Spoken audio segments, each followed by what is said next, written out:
Hi guys, and welcome back to this week's episode of Let's Chat Ethics. I'm your co-host Oriana. And I'm your other co-host Amanda.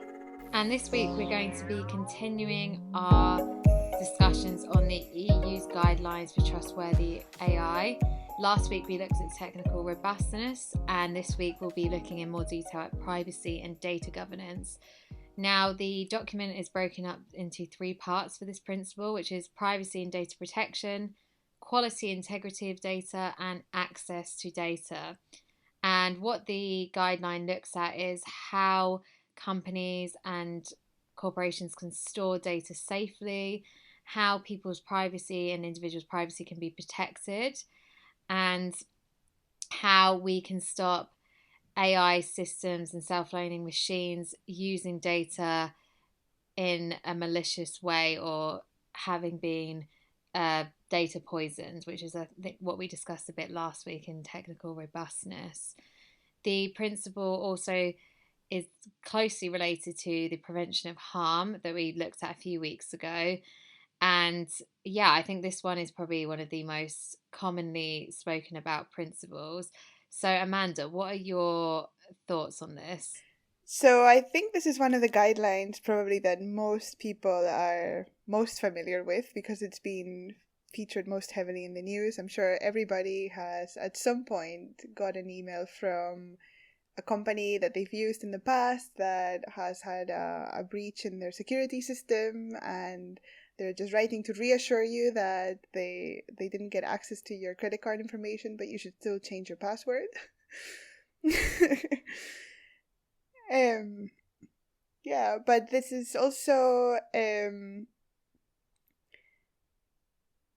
the guideline that I'm probably most that I have probably the most knowledge of, like first-hand knowledge of, because I'm finishing my PhD, and in order to run my last experiment, I'm trying to get ethical approval, and this is one of the guidelines that I have to contend with. And because I'm running an experiment through Facebook Messenger, and for those who don't know, my work is with chatbots actually. I need to be able to guarantee certain things about people's data and privacy. So yeah, this is certainly close to my heart. Yeah, I think this principle is definitely one that everyone has an opinion on, or everyone knows something about. Because yeah, I just remember in 2018 when I was working at this company, we were handling contracts that were put through the bank and working with like client contracts. So we had to have a lot of obviously sensitive information about the clients we were working with. And then GDPR came into play and got rolled out by the European Union. It was such a kerfuffle. I remember at the company, everyone was having like a breakdown because it meant that we couldn't store certain information, and it meant that actually the process was going to be a lot harder for the company I was working at to when dealing with the contracts, and basically meant you had like 10 extra steps to get the contract finalized. I just remember that was a really, really big deal at the time. And obviously all these like laws are being rolled out, and the company had to change their entire policy. And I know that was the case for, like every company that was operating or had a European branch or anything. You had to change all the in-house policies. So this is definitely one that everyone has an opinion on. Some people find it kind of annoying, like GDPR. Yeah, why do we have to do things this way? And then I think this is something that we've all heard of, and then it makes you think of, which I know we've already discussed, scandals such as Cambridge Analytica, and how how data's been used and manipulated in ways that I guess would be completely unethical and, according to this guideline, completely wrong. Yeah. I think something else that's interesting about this guideline is that it's arguably, the most well known, somehow the most valued, I would say. Like people, this I think seems to be one of the first things they think about when Yeah. They think about AI and ethics as either this or the Terminator, and That's so true. There's no in between. It's either data or we're all going to die from robots. yeah. um, but I think it's what's also interesting about this guideline is that it's one of the more I guess culturally dependent, right? So this is one of the guidelines that is not part of the Chinese guidelines, for example.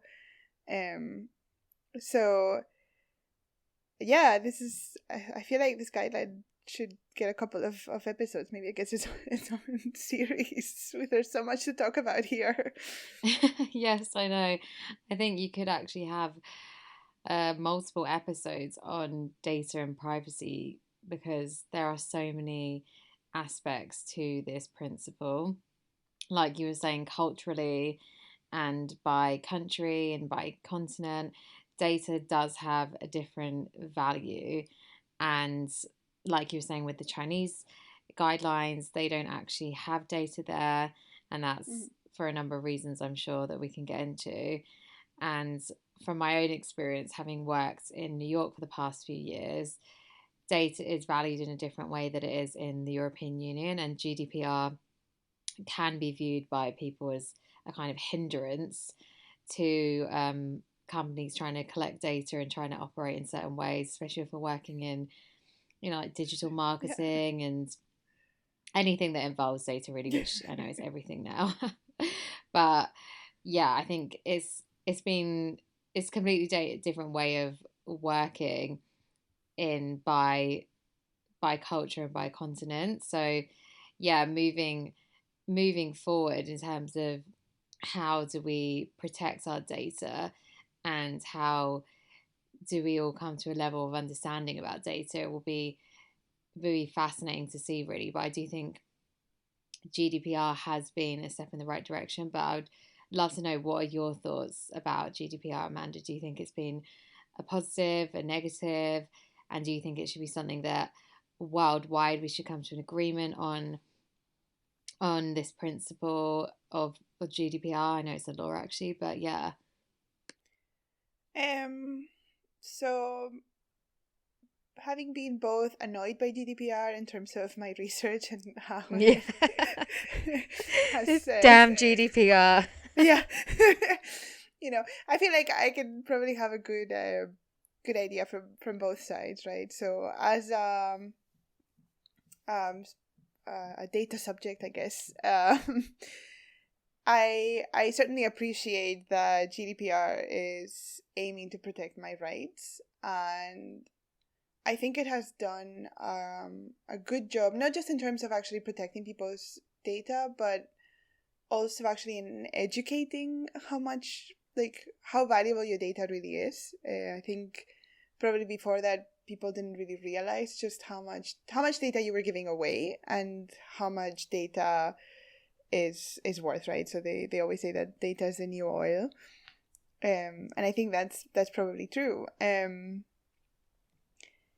As somebody who has also had to go through the jump through the hoops of GDPR, it's annoying, but I think in the grand scheme of things it's important and it's good, and I think it pushes people to really focus on what data is actually necessary for what you want to do and what data you're just getting because more data is always better. Which I think ultimately, we can end up with better AI if we're actually more limited to, in terms of the kind of data and the resources that we have, right? You have to become more creative and more efficient in your use of data. And I think, in fact, one of the things that I think we didn't totally cover last week, but we sort of mentioned, was this problem of model leakage and all of this. So using more data than you need, maybe more data than you're going to have at runtime, etc. So ultimately, I think it's good. I can understand from the perspective of non-European or non-EU countries that, if you want to deal with European citizens' data, then you have to follow GDPR. And um, you know, you and I are based in the UK, and maybe you want to complain about unelected officials and how rules you didn't vote for affect you. But ultimately, I think it's good, and I think it is something that countries like the US, etc., might want to look into. But yeah, sort of like I mentioned before, it is this idea of privacy, etc. It's very culturally dependent. So, um, while I think, and for, I think in Europe we all value privacy. I can also understand how, from other countries' perspectives, you might not. And I am actually somebody, I do work in tech, and I think I understand that in order to get value out of technology, you have to give something up, such as some of your data. Um, but I think, yeah, we need to be more critical of just how much data and what that data is being used for and how that data is being protected. Because, you might be willing to give up a lot of your data to bigger companies, but if then these companies get hacked and that data gets used for something else, all of that is covered by this guideline. Yeah, and I think we also like everyone needs to recognize that not having like so much data and inundated with data is not necessarily right. Like you were saying, sometimes it's better to maybe have less data that you can actually work with and ensure it's the right data rather than just like, do you mean collecting like unnecessary amounts of data all the time doesn't actually necessarily mean it's going to be right for the model or for AI. Like you said, it would be better to actually ensure that we're collecting meaningful data rather than just like swamping data, which I think has been kind of how things have gone up to this point. Mm-hmm. But yeah, I can see it from both sides. I think, my opinion, GDPR was a step in the right way because, like you were saying, many people didn't really understand the value of data, and even I know people complain about it, but even now when you go onto websites and it's like accept cookies and don't accept these and all these options, it is. I know a lot of people don't just like click accept all and don't really, and then just keep it moving, but at the same time that's actually stopping and making someone think for a second, which you never would have before, like, oh, this website's actually collecting data. I Mm-hmm. have the choice to opt in and opt out or choose what kind of cookies or whatever data they're going to collect. So I think that's also been like a positive step for people to understand that data is being collected at all times. So I don't think many people actually realize that. Yeah, exactly. And I think I really like the fact that in GDPR you have to actively opt in. It's Yeah, not, you can't have this passive, by continuing to use the website, you accept our cookie policy or whatever. No, this is our cookie policy. Do you accept it or not? And here's exactly. the bare minimum we can offer you if you don't want to accept our cookies. Yeah, I think that's right. Yeah, and I think that does actually give people more autonomy over what they're trying to do. So yeah, and I think people do need to actually see the value in the data that they have, just as an individual. Like your data is like being used in Mm-hmm. so many areas that you may never even thought of before. So the fact that people are constantly collecting information and data on you, it is being used for someone else's benefit at some point along the timeline. So it's good that people are having this next step to think about it. But on the flip side as well, I was just reading an article the other day about how China has become, like the front player now, kind of in terms of robotics and machine learning and AI, and that's because there aren't any kind of restrictions on data or data collecting or any Mm-hmm. restrictions in general on what they can do. So that was interesting to me because I was saying that there isn't really competition between the US and China as there once was. And China is completely kind of leading the way in like many avenues now. And that has got a lot to do with the fact that they can kind of just keep the innovation coming with not necessarily policies in place to restrict.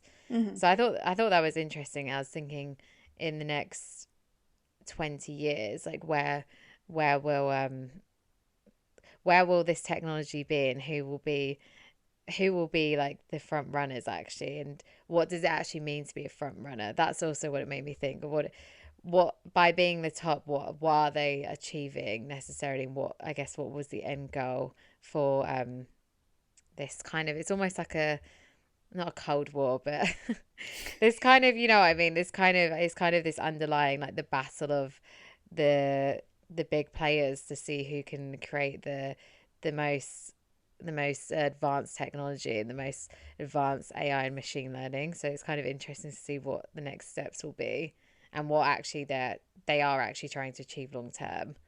Because what does success look like, I guess, for for technology?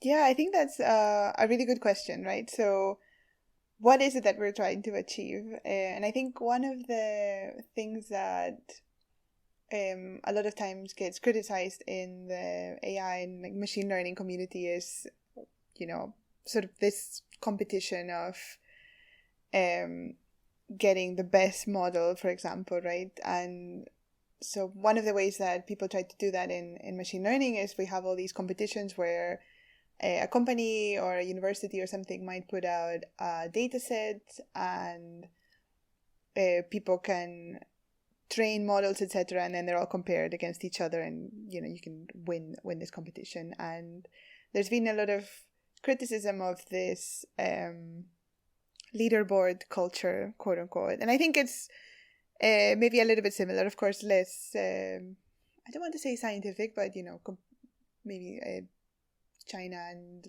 other countries are not competing on the same data set, but who is going to get the model that works best. But yeah, for this, it really is important to think about what it is that we want out of AI. And one of the things the guidelines talk about is, you know, they're guidelines for trustworthy AI, and we're trying to get people to trust and embrace artificial intelligence. But they also talk about how important it is that in order to really build technology that works long term and in the future, we need sort of ethical innovation, right? So, sort of innovation without ethics isn't really innovation. I think it's kind of their point. So, um, but I guess then, yeah, we go back to the one of the questions we had a couple of episodes ago of what is ethical and who gets to define what ethical means. And I think it would be really interesting for us to do another episode in the future covering this.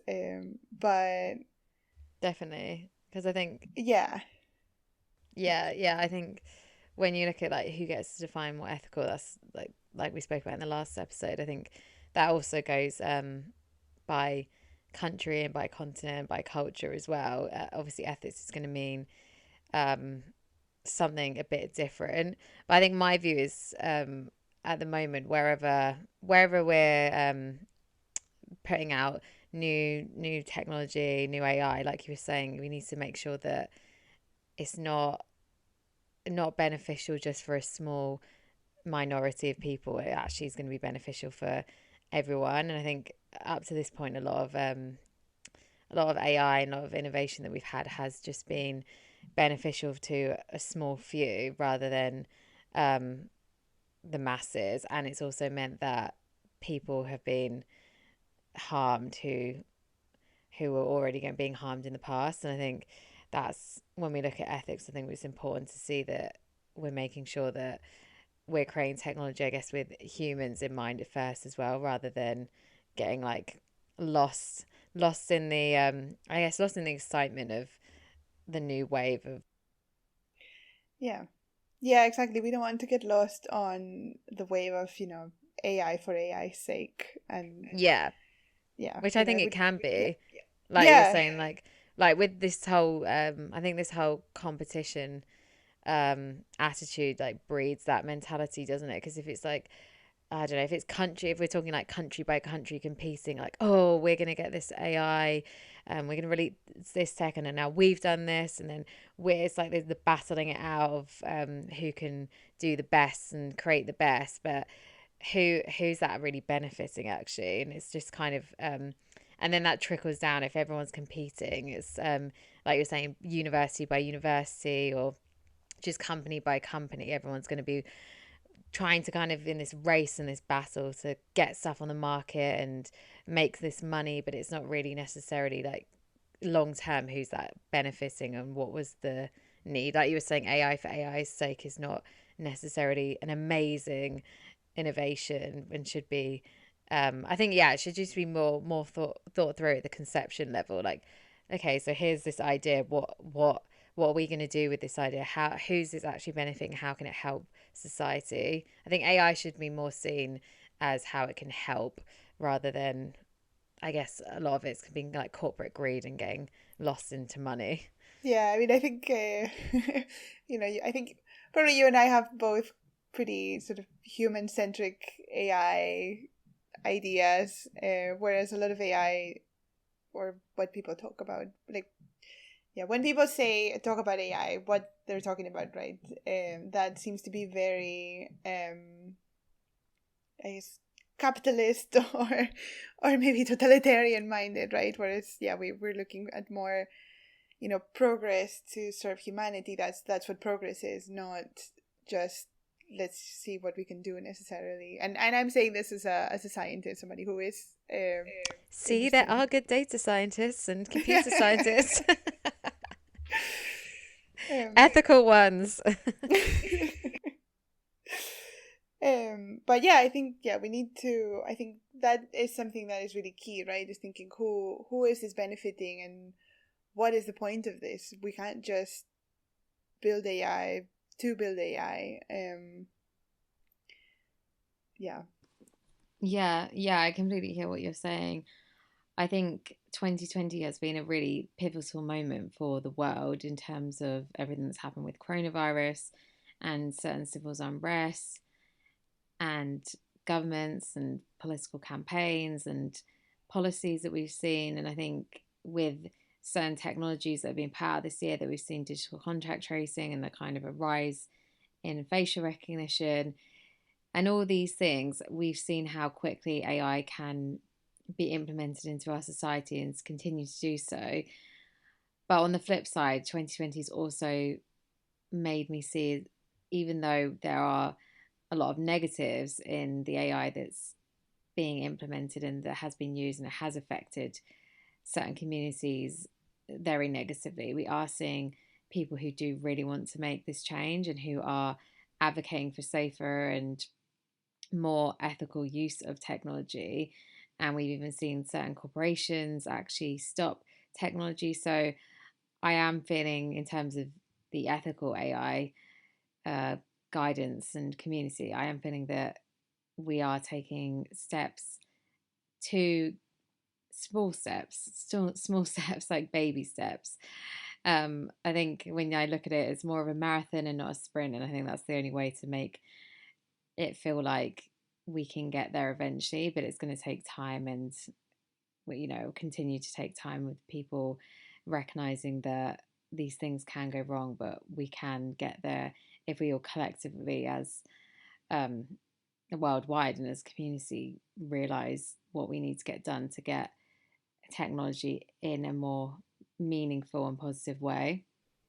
Yeah, definitely. I think it's a matter of yeah, taking it step by step, and for that, yeah, I think that GDPR was good for people to realize just how much data companies are using, what they're using it for, and I think it's been actually really good for practitioners themselves to think very critically about how much data they're collecting and how much data they're using and what for. Is it necessary?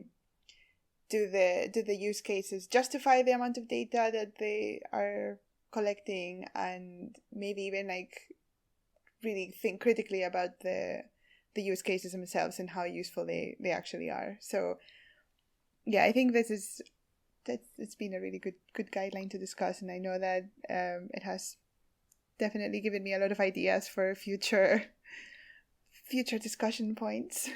Yeah, I feel like this.